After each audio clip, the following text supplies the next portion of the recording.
New ब्लॉगमध्ये Neelu lifestyle या चॅनलवरती. तर कसे आहात तुम्ही? स्वस्त मस्त आणि आनंदी आहात ना? तर असेच आनंदी राहा आणि माझ्या चॅनलला सपोर्ट करा मित्रांनो.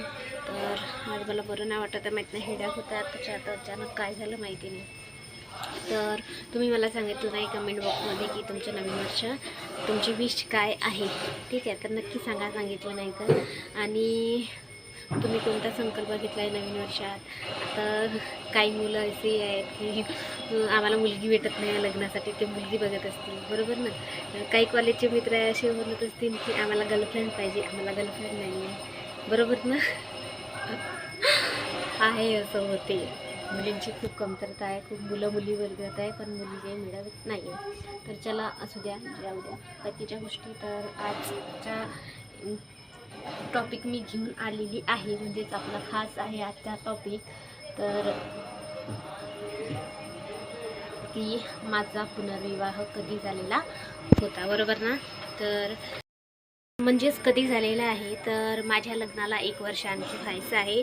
तुम्ही म्हणणार की आता माझ्या लग्नाला 1 वर्ष कधी होईल, बरोबर ना? तर माझ्या लग्नाला आता जे नवीन वर्ष चालू आहे, नवीन वर्षाचा जो पहिला महिना आहे जानेवारी, तर त्या जानेवारीमध्ये माझ्या लग्नाला 1 वर्ष होईल. वाटत पण नाही मला की 1 वर्ष होईल म्हणून. तर 1 वर्ष होणार माझ्या लग्नाला. मला वाटत नाही माझ्या नवरा, असं वाटते माझा बॉयफ्रेंड आहे की माझा मित्र आहे, असं वाटतं. असं वाटतच नाही मला की तो माझा नवरा आहे म्हणून, खरं सांगते तुम्हाला. आणि कसं आहे, प्रत्येक म्हणजे असे कसं माणसामध्ये फरक राहत असतो, बरोबर ना? तर तसंच माझ्या हजबंडमध्ये, म्हणजे माझ्या माणसामध्ये खूप फरक आहे. म्हणजे खूप चांगला माणूस आहे माझ्या. मला तर असं वाटते कधी कधी तो माझा नवरा नाही, तो माझा मित्र आहे. म्हणतात ना की आपण कॉलेजला वगैरे राहतो किंवा आपली एखाद्या व्यक्तीसोबत खूप खास मैत्री होत असते, बरोबर ना? आणि खास मैत्री झाली तर कधी कधी अशी मुलं मुली राहतात की त्यांना एकमेकावर प्रेम होत असते. मग म्हणतात, मग आईवडील त्यांचा विचार करतात लग्नासाठी. तर ते म्हणत असतात की मी ज्या मुलाला ओळखत नाही, ठीक आहे, ज्या मुलाला विषयी मला माहीत नाही, त्या मुलाशी मी लग्न कसं काय करायचं, बरोबर ना? तर असं इम्पॉर्टंट नाही आहे, बरोबर ना? की तुम्ही त्या माणसाला ओळखत नसेल किंवा तुमची मैत्री झालेली नसेल आणि तुम्ही असं म्हणता की मी एखाद्या मुलावर प्रेम करते किंवा तो माझा मित्र आहे किंवा मैत्रीण आहे, बरोबर ना? तर मला त्याच्याशी लग्न करायचं आहे, मी त्याला ओळखून घेते, मी त्याला म्हणजे सगळं काही मला त्याच्याविषयी माहिती आहे, तो कसा आहे काय आहे, बरोबर ना? तर गोष्ट काय असते, कधी कधी आपण ज्या व्यक्तीला ओळखतो, कधी कधी त्या व्यक्तीविषयी आपल्याला संपूर्ण माहिती असते, ठीक आहे? तर त्याला बदलायला काही वेळापुरतं क्षणसुद्धा लागत नाही, बरोबर ना? आणि त्याच्या पलीकडे जर बघितलं तर एका अनोळखी व्यक्तीसोबतसुद्धा आपण लग्न केलं तर त्याच्यावरसुद्धा आपल्याला प्रेम होत असते, बरोबर ना? तर त्याच्यासोबत आपल्याला मैत्री होत असते. ती स्वतःवर डिपेंड आहे की आपल्याला आपण त्याच्याकडे कोणत्या नजरेने बघत आहोत, ठीक आहे? प्रेमाने बघत आहोत की कशाने बघत आहोत, बरोबर ना? तर असं आहे माझ्याविषयी. तर मला कधीच वाटत नाही की माझा नवरा आहे. मला असं वाटतं तो माझा मित्र आहे, माझा प्रियकर आहे, बरोबर ना? कारण त्यांनी मला अशा वाईट नजरेने कधी बघितलंच नाही ना कधी. खरं सांगते तुम्हाला, लग्नाला 1 वर्ष होतं आहे माझ्या.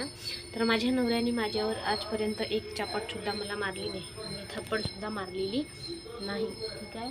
तर असं आपलं छोट्या मोठ्यात भांडणं होतच राहते, प्रत्येकाच्या घरी राहते. प्रत्येकाच्या घरी भांडे आहे तर भांडे वाजणारच मित्रांनो, बरोबर ना? तर हे प्रत्येकाच्या घरी होत राहते, परंतु असं मानामारडीवर अजूनपर्यंत आमच्या घरी आलेलं नाही, म्हणजे माझ्या घरी. तर असं आहे. तर माझं पुनर्विवाह म्हणजे जे माझं पहिलं लग्न होतं ते माझं 2021मध्ये झालेलं होतं.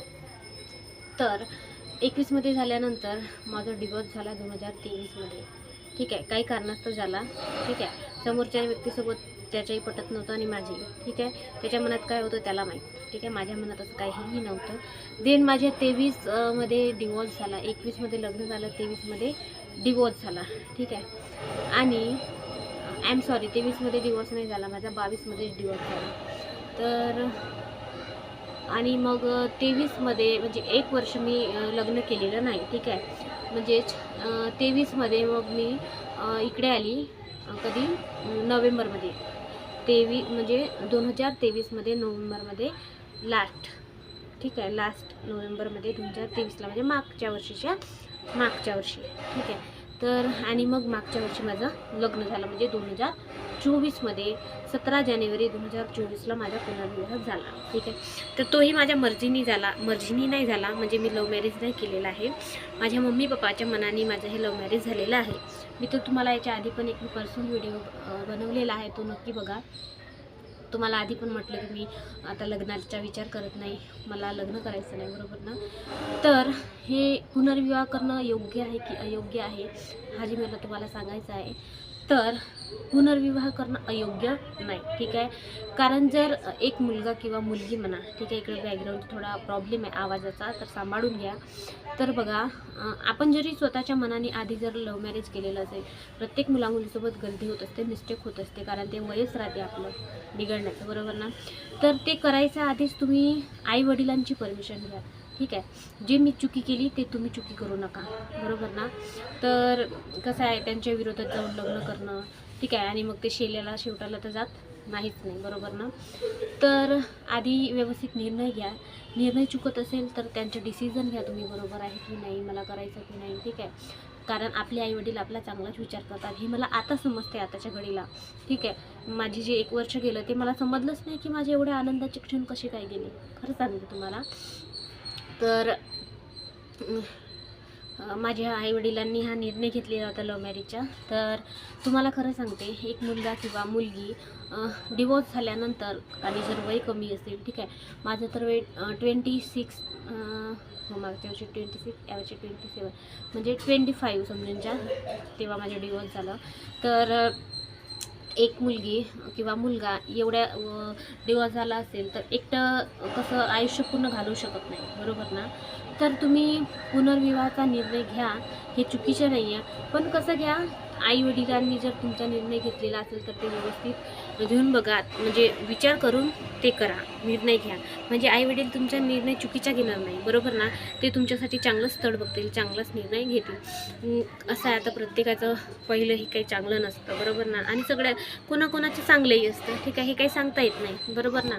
तर असा निर्णय म्हणजे मनामध्ये एक भावना निर्माण करू नका की माझं पहिलं तसं होतं मॅरेज, माझा पहिला नवरा किंवा माझी पहिली बायको तशी होती तर माझं सेकंडही असंच राहू शकते. अजिबात नाही, हे चुकीचं आहे तुमचं. तर तुमचं सेकंड मॅरेज हे तुमच्यावर डिपेंड आहे, ठीक आहे. म्हणजे आई वडील जर करत असेल हा निर्णय तर ते योग्यच असणार, चुकीचं नसणार, बरोबर ना. तर तुम्ही विचार करून बघा एकदा सेकंड मॅरेजच्या पुनर्विवाहाचा, ठीक आहे. तर तुमचं आयुष्य चांगलंच जाईल आणि समोरही तुमचे दिवस चांगलेच निघणार, ठीक आहे. जसे माझे निघले तसे तुमचे पण निघणारच, बरोबर ना. तर मी सांगू शकत नाही, मी तर तेव्हा ब्लॉग पण नाही बनवायचे, खरं सांगते. हे ब्लॉग तर मी आता स्टार्ट केले, म्हणजे 1 वर्ष व्हायचंच आहे, 7, 8, 9 महिने झालेले आहे. तर तेव्हा ब्लॉग बनवायचे तर अक्षरशः यूट्यूब फॅमिलीसुद्धा रडून गेलेली असते की माझी हालत तेव्हा काय झालेली होती. म्हणजे अक्षरशः मी अशी पण दिसायची नाही, पूर्ण काळीभोर झालेली होती आणि हे जे इथे आहे हे बोन्स पूर्ण असे दिसायचे, खरं सांगते तुम्हाला. तर एवढी गंभीर माझी अवस्था झालेली होती, मी डिप्रेशनमध्ये गेली. जेवण म्हणजे काय, माझ्या तोंडासमोर माझी मम्मी जेवण आणायची, पण मला जेवण म्हणजे काय हे सुद्धा समजत नव्हतं, अशी माझी परिस्थिती होती. तर चला जाऊ द्या, ह्या बाकीच्या गोष्टी आठवून काही फायदा नाही आहे, मला तर त्रास होत नाही अजिबात. कारण त्या पहिल्याच्या गोष्टी आठवून तुम्हाला असं वाटते त्याच्यात काही अर्थच नाही होतं, काही तथ्यच नाही होतं, ठीक आहे. मला त्या गोष्टीची काही लेनदेन नाही आहे. आता खरं सांगते, मी माझ्या प्रेझेंट लाईफमध्ये खूप हॅपी आहे. माझा नवरा खूप चांगला आहे आणि माझ्या समोरचे दिवसही चांगले करणार असं मला वाटतं, ठीक आहे. तर असं होतं माझा पुनर्विवाह आता 1 वर्ष होईल 2025मध्ये 17 जानेवारीला, बरोबर. तर आणखी असेच मी तुमच्यासाठी माझ्या आयुष्यामधले व्हिडिओ घेऊन येणार, ठीक आहे. तर तुम्हाला आजचा व्हिडिओ कसा वाटला तर नक्की सांगा आणि असाच सपोर्ट करा मित्रांनो. व्हिडिओ जमत नसेल तर कमेंटमध्ये सांगा जमते की नाही, ठीक आहे. तर व्हिडिओ आवडल्यास लाईक, सबस्क्राईब आणि शेअर नक्की करा. तर चला भेटूया नेक्स्ट ब्लॉगमध्ये, बाय.